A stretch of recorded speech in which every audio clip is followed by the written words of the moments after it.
भगवान बड़ी कड़ी परीक्षा लेते हैं। आप जब पहली बार भक्ति के मार्ग में आओगे ना तो आपके सपने में भगवान दर्शन देंगे आपको। आप पहली बार माला जपोगे, पहली बार कथा सुनोगे तो 2-5 दिन में ही ऐसा लगेगा कि भगवान हम मिल जाएंगे। आपके सपने में दर्शन देते हैं, आपको अच्छा लगता है, और उसके बाद जब मन लग जाता है ना भगवान में तो भाई ठाकुर जी दर्शन नहीं देते। क्यों नहीं देते? यही उनकी परीक्षा है, यही वो कसौटी में कस के देख रहे हैं कि तुम कच्चे हो कि पक्के।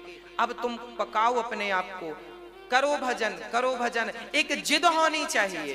भक्त क्या करता है? जिद करता है। जैसे ध्रुव जी ने जिद की कि बिना भगवान को पाए, नारद जी ने बड़ा डराया था, बड़े बड़े शेर हैं, खा जाएंगे, कैसा क्षत्रिय बेटा है, माँ की बात का बुरा मान के आ गया।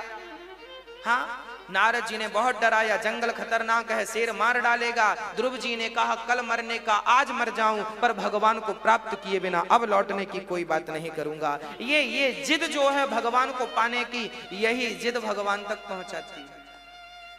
और नारद जी भी जिद करने लगे कि आज लड़कपन में नहीं हुआ भगवान का दर्शन तो कोई बात नहीं, जवानी में नहीं हुआ भगवान का दर्शन कोई बात नहीं, बुढ़ापे में नहीं हुआ दर्शन कोई बात नहीं। और जैसे ये सोच रहे थे, उनकी आंखों के सामने जैसे बिजली चमकती है ना बरसात में, वैसे ही भगवान बिल्कुल चतुर्भुज रूप में प्रकट भये और दर्शन दी। और बिल्कुल बिजली 1 सेकंड से भी कम वक्त के लिए आती है और चली जाती है। अब नारद जी उस दृश्य को जब देखे तो वही मन में बस गया, वही झांकी बस गई। और उसी का चिंतन, हे प्रभु कहाँ चले गए, अभी तो यहीं थे, कहाँ चले गए। तब आकाशवाणी हुई, पुत्र इस जन्म में मेरा दर्शन संभव नहीं है। जब तुझे अगले बार दिव्य शरीर प्राप्त होगा तब उस दिव्याति दिव्य शरीर से मेरा साक्षात्कार आपको होगा, इस शरीर से संभव नहीं।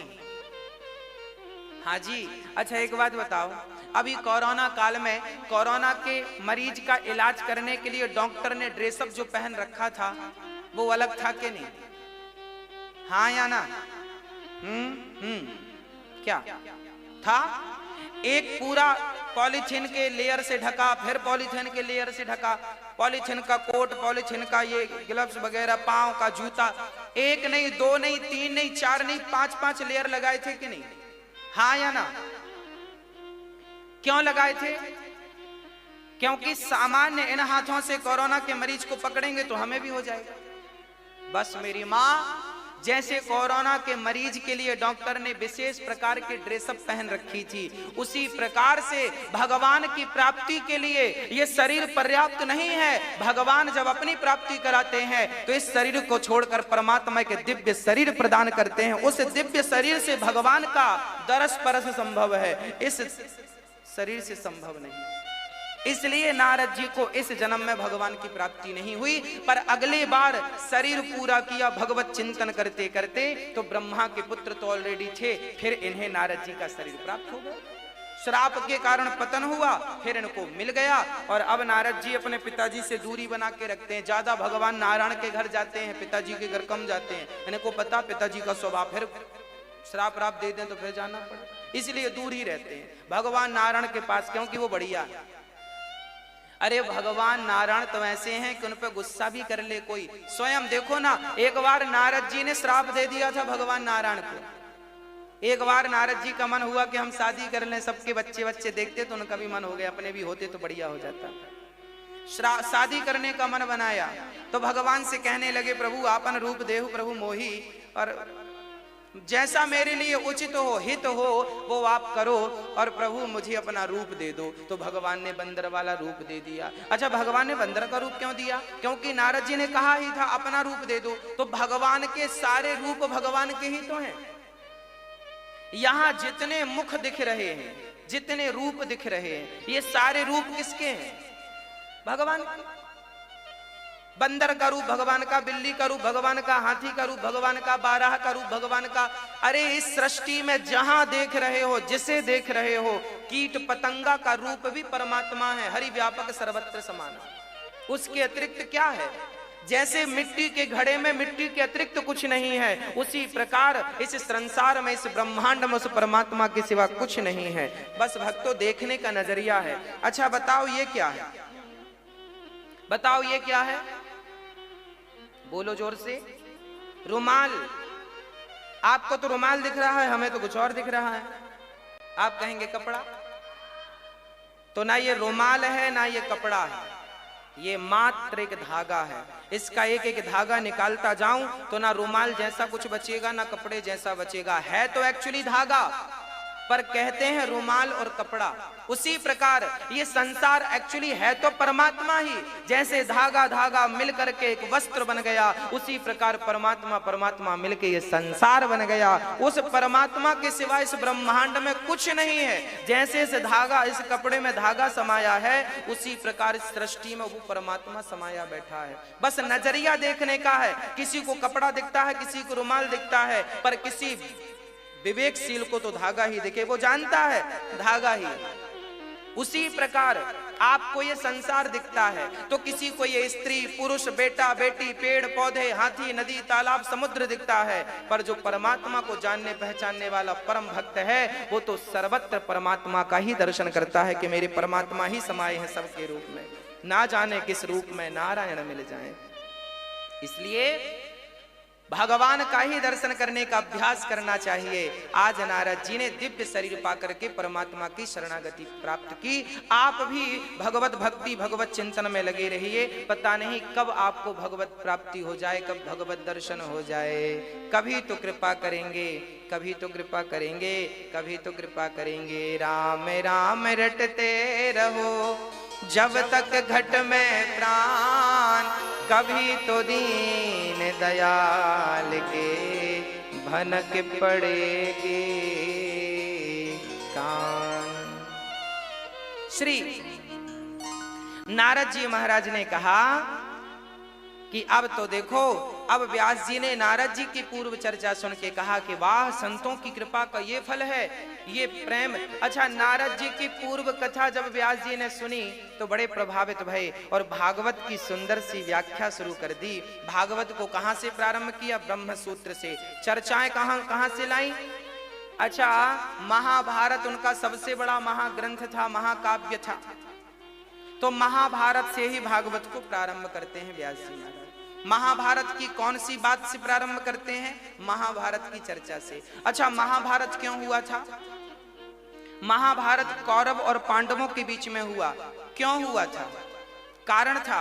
महाभारत ना होता तो हमें और आपको शिक्षा कैसे मिलती? सच कहें, हमारे वेद पुराणों में जो लिखा है वो केवल आपको और हमें शिक्षा देने के लिए लिखा। चलो महाभारत से कुछ सीखते हैं, आओ सीखते हैं। क्या सीखना है महाभारत से? पहली बात तो ये सीखना है, पहली बात कि अर्जुन ने अपने रथ पर सबसे पहले किसे बिठाया? ये सीखने लायक। किसे बिठाया? किसे बिठाया? अर्जुन ने अपने रथ पर किसे बिठाया? भगवान श्री कृष्ण को। क्या मैसेज मिला? मैसेज यही मिला कि सामने, अच्छा, अर्जुन के बस का महाभारत नहीं था। महाभारत अर्जुन जीत सके, अर्जुन के गांडीव में इतनी ताकत नहीं थी। ये वही अर्जुन है जो भीलन गोपी लूट लई, वही अर्जुन वही बाण, वही तो अर्जुन है ये जो भीलों से हार गए थे, वही अर्जुन है ये। गांडीव भी था, पुरुष बलि नहीं होता है समय होत बलवान, और भीलन गोपी लूट लई, वही अर्जुन वही बाण, मतलब वही गांडीव वही बाण, सब कुछ था, पर भीलों ने पराजित कर दिया अर्जुन को। अब जो व्यक्ति भीलों से पराजित हो गया वो व्यक्ति महाभारत कैसे जीत गया? तो ये अर्जुन की प्रभुता नहीं है, ये अर्जुन की महानता नहीं है, अर्जुन के आगे जो भगवान बैठे हैं उनकी महानता। महाभारत में ऐसे कई वाक्य आए जहां पर भगवान ने अपनी भगवत्ता का प्रदर्शन किया। एक वाक्य तो तब आया, देखो, जब आप भगवान को अपने जीवन की डोर सौंप देते हैं ना तो जिम्मेदारी उनकी होती है। इसलिए आप भी अपने जीवन की डोर भगवान को जल्दी से जल्दी सौंप दीजिए। हाँ, सौंप दीजिए। आप भी अपने जीवन की डोर प्रभु अब सौंप दिया, इस जीवन का सब भार तुम्हारे हाथों में है, जीत तुम्हारे हाथों में है, हार तुम्हारे हाथों में। अपने हाथों में कुछ रखो ही मत, सब भगवान के हाथों में दे। त्वदीयं वस्तु गोविंद तुभ्यमेव समर्पयामि। हे प्रभु, सब आपके श्री चरणों में समर्पित कर रहा हूं। मेरा मुझ में कुछ नहीं, जो कुछ है तेरा, तेरा तुझको अर्पण क्या लागे मेरा। सब ठाकुर जी को दे दो। पहला संदेश मिला कि अर्जुन को भगवान ने जिताया। महाभारत का युद्ध जीतना अर्जुन के बस की बात नहीं, पर भगवान को जब आप बिठाते हैं तो विजय उन्हीं की होती है जो भगवान को आगे करते हैं। आप आगे ना हो जाना, ठाकुर जी को आगे करना। इसलिए घर से निकलने के पहले हमेशा भगवान का चिंतन करके निकलो। जब उनका चिंतन करके निकलेंगे तो ये माना जाएगा कि आपने भगवान को आगे रखा है। भोजन करने के पहले भगवान को याद करोगे तो ये माना जाएगा कि आपने भगवान को आगे रखा है। और पहले भोजन कर लिया, बाद में याद आई भगवान की, तो भी चलेगा, पर कल से सुधार कर लेना। गलती आज हो गई, कल ना करना। आगे भगवान को ही रखना है, पीछे नहीं करना भगवान को। अच्छा, महाभारत में ना भगवान ने क्या किया अर्जुन के लिए, भगवान ने भी क्या किया जरा सुनिएगा। भगवान का नाम छलिया कैसे पड़ा ये भगवान? अच्छा बताओ, भगवान पक्षपाती है या नहीं?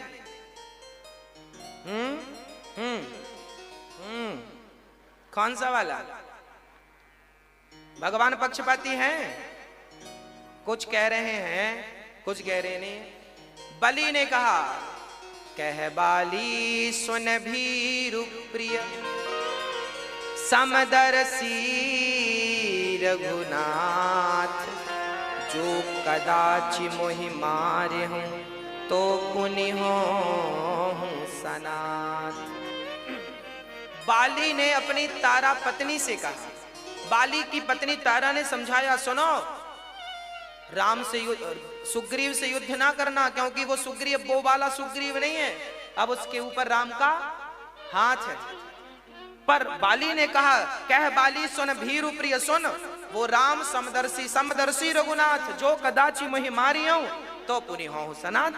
वो राम समदर्शी है। अच्छा, बाली को राम के बारे में पता नहीं। बाली कह रहा है कि राम जी समदर्शी हैं, राम जी निष्पक्ष हैं, पर ना, राम को, कृष्ण को आप कभी निष्पक्ष ना समझिएगा, बहुत बड़े पक्षपाती हैं। अब आप कहेंगे पक्षपाती, भगवान भी बहुत बड़े पक्षपाती हैं। किनका पक्ष लेते हैं? जैसे मां हमेशा अपने पुत्र का पक्ष लेती है, ऐसे भगवान हमेशा अपने भक्त का पक्ष लेते हैं। अरे क्या गुण था उस पूतना में, पक्ष लिया तार दिया ना। अहो वकीयम स्तन कालकूटम, न जाने कौन से गुण पर दयानिधि रीझ जाते हैं, यही सदग्रंथ कहते हैं, यही हरि भक्त कहते हैं। क्या गुण था इस पूतना पर? अरे क्या गुण था, एक ही बाण प्राण हरि लीना, दीन जानते ही निज पद दीना। उस ताड़का में कौन सा ताड़का कोई राम राम जपती थी क्या? मांस खाती थी, संत मुनियों के यज्ञ को विध्वंस करती थी। उस ताड़का को भी राम ने वही गति जी जो पिताजी को देने वाले हैं, माता कौशल्या को देने वाले हैं। दीन जानते ही निज पद दीना। भगवान सन्मुख होहि जीव मोहि जबहि, भगवान का एक वचन है, आपसे वादा है, प्रॉमिस है कि आप कितने भी बड़े पापी हों, एक बार मेरी शरण में आ जाना और हाथ उठाकर कह देना, प्रभु मैं आपका हूं। बस एक कह दोगे जिस दिन, उसी दिन भगवान सारे पापों को भूल करके आपके एक पुण्य को याद रखेंगे। इतने दयालु भगवान कहां मिलेंगे आपको? भगवान अवगुण नहीं देखते, अपराध नहीं देखते, भगवान तो केवल आपके गुण देखते हैं। इसलिए भगवान का चिंतन किया करो, बड़े दयालु हैं वो। आज भगवान ने अर्जुन को, जब महाभारत के युद्ध में अभिमन्यु को मार दिया गया, 7 महारथियों ने एक साथ मारा, जबकि युद्ध का नियम बना था कि एक महारथी से एक ही लड़ेगा। जब अभिमन्यु मारे गए तो द्वार पर सबसे आगे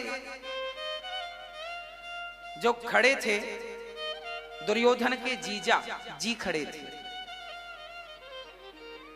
हाँ, जयद्रथ,